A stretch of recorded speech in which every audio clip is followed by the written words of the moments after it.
Donna Bush with your CIG television news brief on this Wednesday. We begin with news from Minister for Health and Wellness, the Honorable Sabrina Turner, who says officials must rethink public health at a national level. She added that they're looking forward to getting results of the recent National STEPS survey, which will provide the necessary data on non-communicable diseases and their risk factors. You have the national step of public health. That's the responsibility of the jurisdiction. And the Department of Public Health is pretty much the ground level, people going out and making sure that you have a healthy society. Now, you will recall that we've just underwent a STEP Survey 2023. As the Minister of Health and Wellness, we needed to understand and to pretty much gauge what the health status of our nation was. This is almost 12 years overdue based on stats. We found that it was very important to get an epidemiologist on board so that when we collect this data, we would know how to analyze it, to scrub it. What are we trying to do? Are we going into preventative care? Are we doing and coming to realization, how do we fund the future of healthcare moving forward? We had to have a measuring tool in order to know what direction we're going in. And that is why the STEP survey was definitely something that the ministry, under the support of my colleagues, was important to us. Now, Minister Turner added that in Cayman, the responsibility for public health has been delegated to the Public Health Department at the Health Services Authority, and made sense when our population was smaller. Now they have to look at public health differently for persons in our islands. Cabinet approves a transformative action for a united vision for the local transportation system. A monumental step in enhancing transportation in the Cayman Islands has been announced, and Cabinet has commissioned the Ministry of Planning, Agriculture, Housing, and Infrastructure to create a business case with a view of potentially creating a Department of Transportation. The decisive move mirrors best practices from the UK, paving the way for an integrated entity dedicated to organizing, designing, and maintaining all transportation facets here in the Cayman Islands. Now, Minister Jay Ebanks shared his vision, saying this is the first step in more than a structural change. It's a commitment to our community. By analyzing these departments collectively and holistically, we're laying down the tracks for a transportation system that is safer, more reliable, and ready to meet the demands of our growing population. Now, the review will take a critical view of the National Roads Authority, the Department of Vehicle and Driver's Licenses, and the Public Transport Unit, all of which have a part to play in the transportation in the Cayman Islands as part of its commitment to holistic transportation improvement. Now, the ministry is also excited to announce the imminent launch of the National Road Safety Strategy this week. This cabinet-approved national strategy will be integral to their vision of creating safer roads and reducing the incidence of traffic accidents and injuries across the islands. Stay tuned for this pivotal development in the journey towards a more secure and responsible transportation system as we bring you the details in the coming days.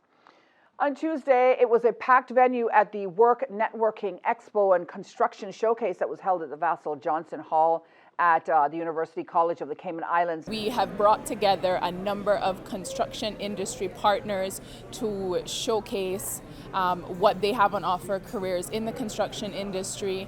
We've also brought together recruitment agencies to offer networking opportunities to Caymanian job seekers to be able to really showcase what is out there for persons who are looking for employment. Now, hundreds and hundreds of students from various high schools were out at the event, while hundreds of adults turned out as well.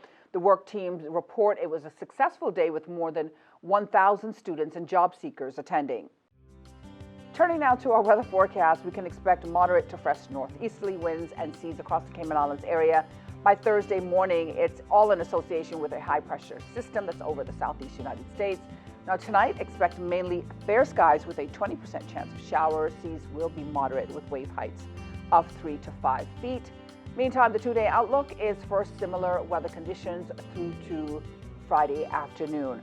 All right, so be sure to check out the weather.gov.ky site for the very latest on local weather conditions. You can also check out the Cayman Islands National Weather Service's Facebook page. That ends today's news brief here on CIG Television. I'm Donna Bush, as always, thanking you for joining us and wishing you a wonderful night.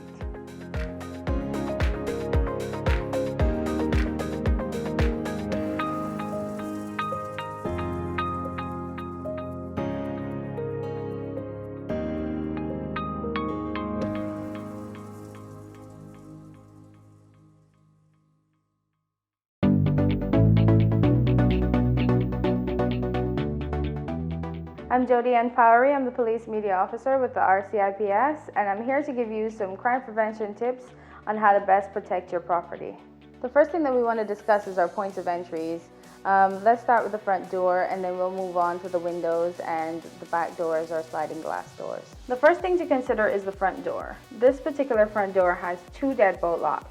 One of these deadbolt locks are properly carpentered and the other is not. When your door is properly locked, you'll hear a click at the end and the deadbolts are not able to move.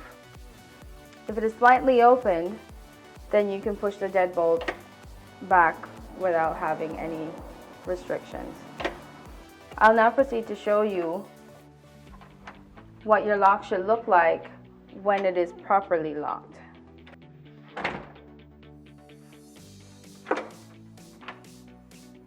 When it comes to your windows, you want to make sure that your window is locked all the way down, because even though the lock is on, if it's not all the way down, it can still be pried. The proper way to lock the window is to make sure that the window goes all the way down to the seal and then you pull across the lock. When you have a sliding glass door at home, you want to make sure that you have secondary locking devices in addition to the lock that comes with the door.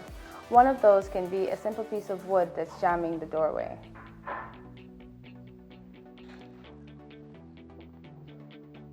We want to encourage you to ensure that you don't make things easy for burglars who are looking for opportunities to break into property by leaving your property out in plain view. Some of these items are your car keys, your electronics, and your handbags. Make sure that you put these properties away when you're leaving the house or when you're going to bed.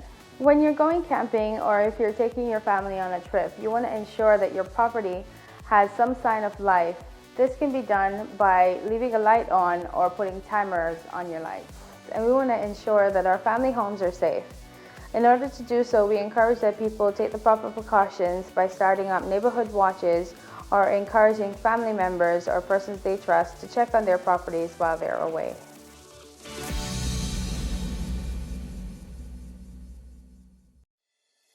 The Esterly-Tibbetts Highway 3-lane roundabout is ready for drivers. It's time to make sure you know how to use it. First, know which exit you need to take. Pay attention to lane arrows and signs. Make sure you use your signal to change lanes or exit the roundabout.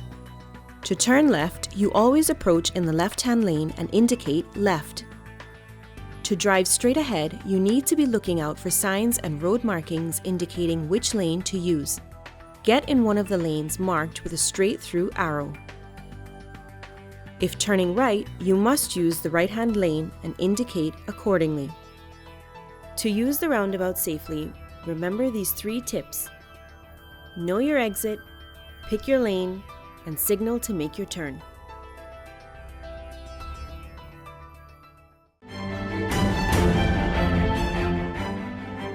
Join Donna Bush weekdays at 6 p.m. for the CIG TV News Update.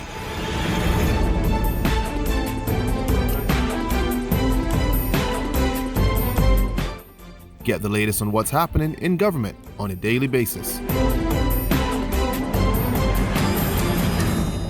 News Update first at 6 p.m.